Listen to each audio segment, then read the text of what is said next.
Oh shit, this is a cool move right here. Nicholas Day-Porcel is a diamond mastering engineer who's worked with many of today's top hip-hop artists. Today, Nicholas is going to be doing a complete mastering breakdown of Roddy Ricch's Twin, featuring Lil Durk. In this exclusive breakdown, you'll get an inside look at some of the key mastering techniques used to craft a hit hip-hop record. And if you're interested in learning more gems, I have a full interview with Nicholas. Check the link in the description.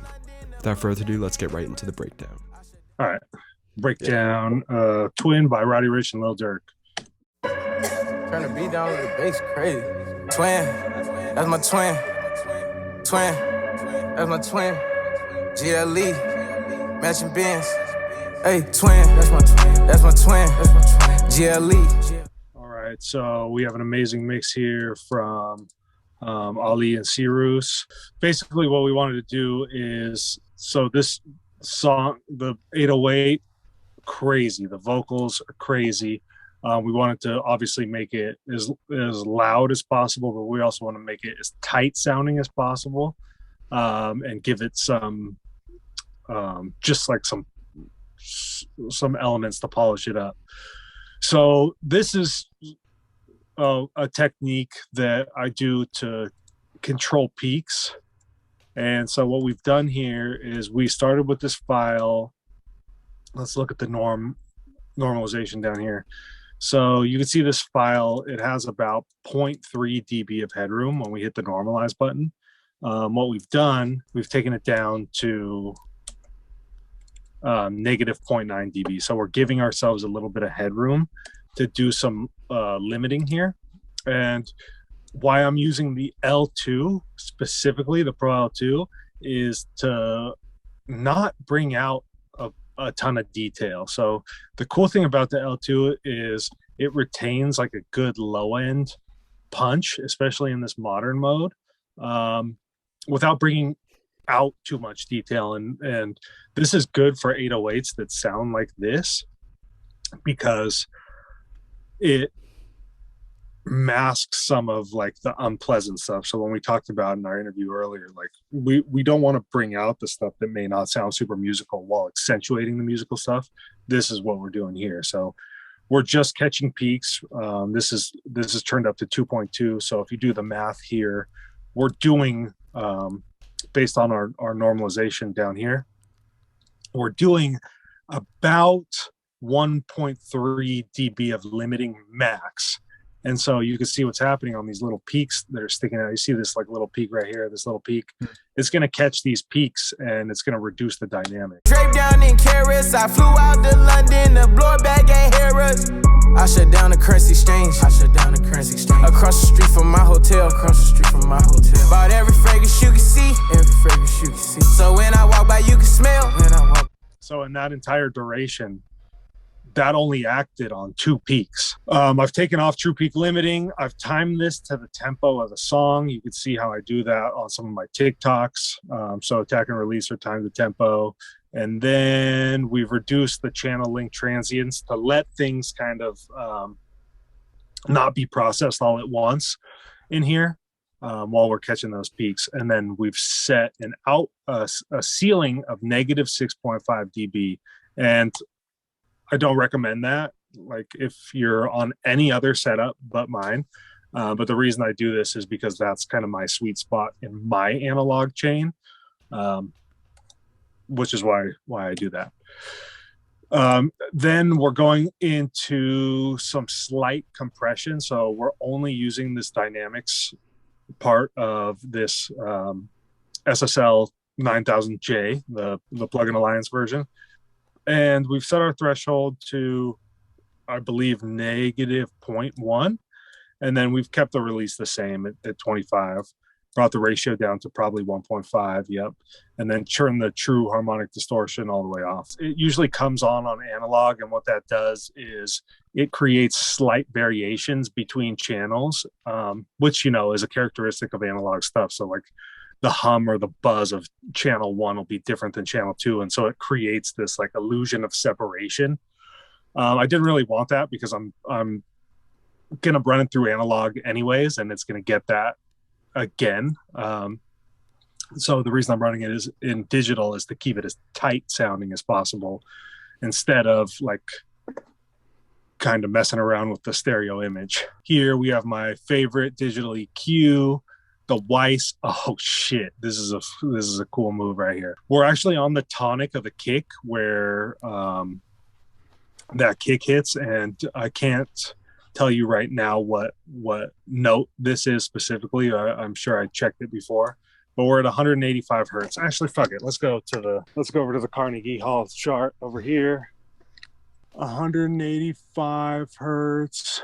It's about this G sharp note right here. So that must be the tonic of the song. Let me see if I'm right or if I'm wrong. Yeah, that's right. So that's the tonic. And this move I'm doing over here is a very narrow boost. So you can see my Q is like just super narrow right here. And my boost is just 0.2 dB. And what this is doing is really pulling out the punch of that kick in the low mids. And this is, if you know anything about like speaker roll-offs, like your phone starts rolling off around 100 hertz. So this is a very audible low-end note in small speakers, which is why I did that move.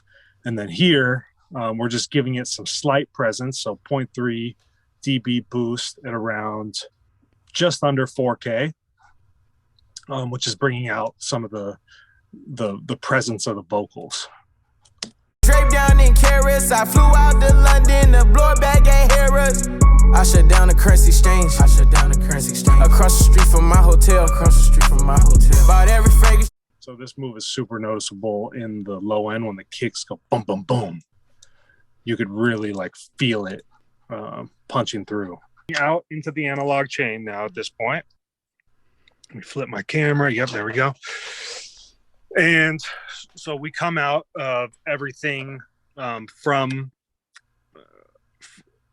digital into the Crane song, which is doing all of my digital to analog and looping into my analog inserts and then back from analog into digital. We're using the Golly mastering EQ, but this is my favorite EQ. It's amazing because the first time I used it, I was like, oh fuck, this thing, it's not doing anything. I was turning it all the way up. Like 5.5 dB boost. And I was like, oh, it doesn't even sound like it's doing anything. And then I hit the bypass button and I was like, whoa, it was doing something. It's just so transparent that you don't even know that it's doing it until you've hit that bypass button. So here we're giving it a little bit more presence right around that 4K region, just in the mid channel. This is just mid processing right here. We're not doing any. This only processes the stuff that's in mono, right? And then here in the side channel, we're giving it just a little bump at 300 hertz, just to give it more presence in the low mids. Then next, we're going into the tube vitalizer, and I almost run this at all the way -20 drive, but in this instance, we're just giving it a little bit of drive, right under 16 right there. And what this is doing is like just giving it a little bit of top end sheen. People think that tubes are associated with low end. That's not my experience. Tubes really give a nice harmonic distortion in the top end, and the rest of it's flat.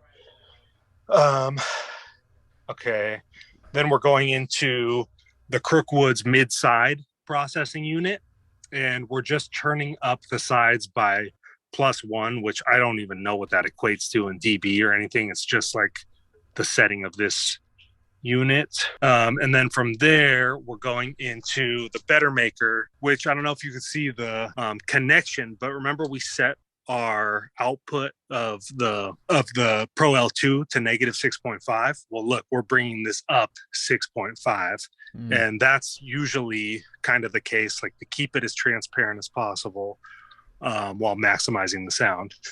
Last thing in analog is we're using some DSP on the Crane song, the Head Quantum, just a little bit of tape DSP, and this gives more drive to the low end.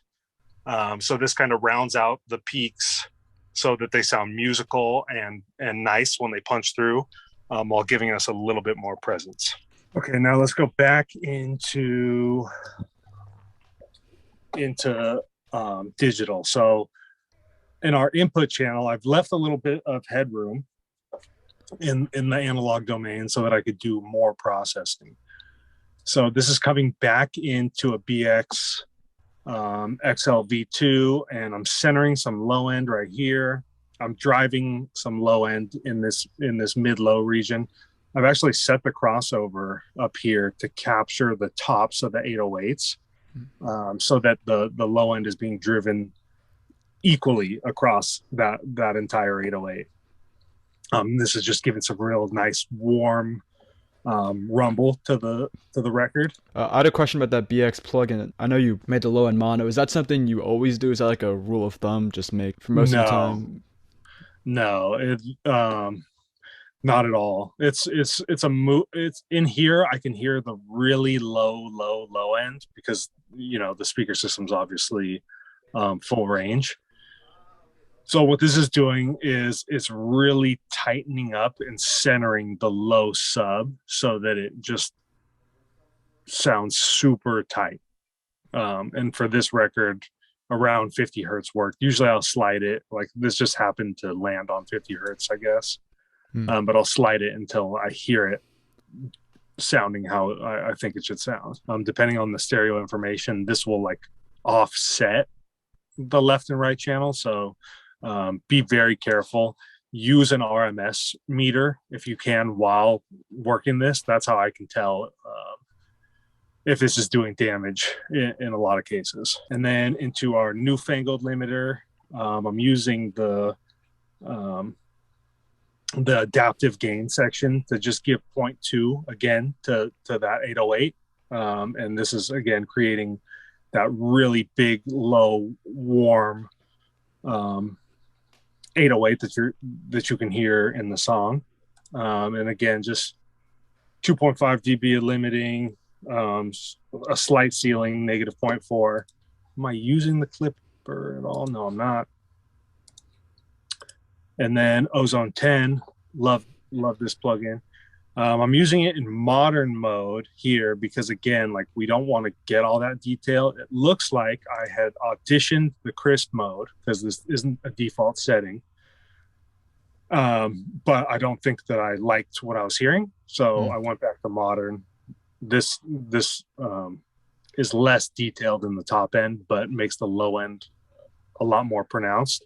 And then we've kept this on the same character setting, slow. We have a true peak ceiling of negative 0.1, and then we're doing some transient emphasis, and we've slightly changed the stereo independence from 0 to 5%, and that's giving us the illusion that there's a little bit more width in the record, and that's it. I know Sequoia has like the object-based editing, I believe, or something like that. So did you use that on this song? Were there any like I did clicks, pops, distortion stuff, or moments? Yeah, it looks like there was a click here. If I unfreeze this, sometimes the processing on this is crazy, so you have to freeze parts of the song. Here's another one, just a slight decrackling right here, just obviously in this little splice of audio. You can actually see the little, usually it looks like a gap. Hopefully you enjoyed that look inside the mastering process of Twin. Make sure to follow Nicholas on TikTok, the link will be in the description below, and if you want to book him for mastering, the link to his services will be in the description below. And if you like content like this, make sure to like and subscribe. Anyways, I'll see y'all later. Bye.